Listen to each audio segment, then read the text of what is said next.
Hey guys, PepperAmmy here. This week we are making meatloaf. Now going into this, I really didn't understand how easy it was to make and how highly customizable it can be. Now I want to start by lining a bread pan with some baking parchment to make removing the, loaf a lot easier once it's baked. Then you want to preheat your oven to 190 degrees Celsius or 375 Fahrenheit. Then, in a large bowl, you want to combine 2 pounds or 900 grams of ground beef mince, 3 tablespoons of ketchup, roughly 40 grams of breadcrumbs, preferably Panko, 80 mils of milk, 1 teaspoon of paprika, 2 teaspoons of dry oregano, 2 large eggs to help bind it all together. Also, I chose to add in some chili flakes just to give it a little bit of warmth. And I added in 2 grated carrots just as some filler and some extra moisture. Then you want to give this a good mix. Now, this is exactly why I chose to wear gloves. Then you want to remember you forgot to add in 1 diced onion, a bunch of well-chopped parsley, and some crushed garlic cloves. Now, once again, I've reached for the chili oil garlic cloves and then gave it a good mix, making sure to even get the bottom of the bowl, and then gently pack it into the loaf pan and bake for 35 to 40 minutes.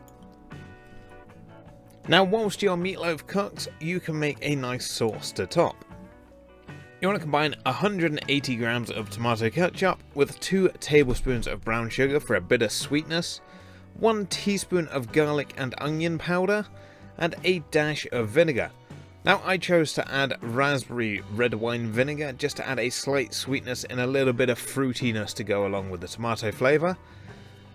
And then you want to add in some salt and pepper to taste and give it a good mix. Now, once your meatloaf has finished baking, you want to remove it from the oven carefully as it will be kind of juicy. And then you want to cover the top with the sauce and place back in the oven for 20 minutes. Now, if you are serving this with chips, this is a great time to add the chips to the oven as well.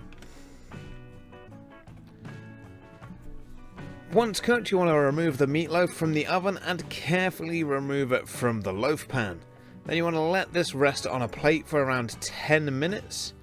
This will give you plenty of time to finish off your chips if you need to get them nice and crispy. Then, once rested, you want to slice and serve your meatloaf. And there you have it.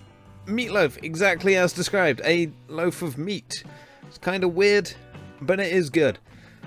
Now, this came out great and went down well at the dinner table, as here in Denmark we don't really have meatloaf. We occasionally get it at the shop, but it's very rare. But there are many different ways to change it up. You can add in different vegetables, you can add in different seasonings, you could even top with a barbecue sauce or even a gravy if you decided to. And now all I need to do is somehow turn this loaf of meat into a thumbnail. And that wraps up this week's video. As always, I hope you enjoyed. If you did, let me know down below with a like and a comment. If you are indeed new here, feel free to subscribe for free weekly cooking content, and I will see you all again next week. Thanks for watching.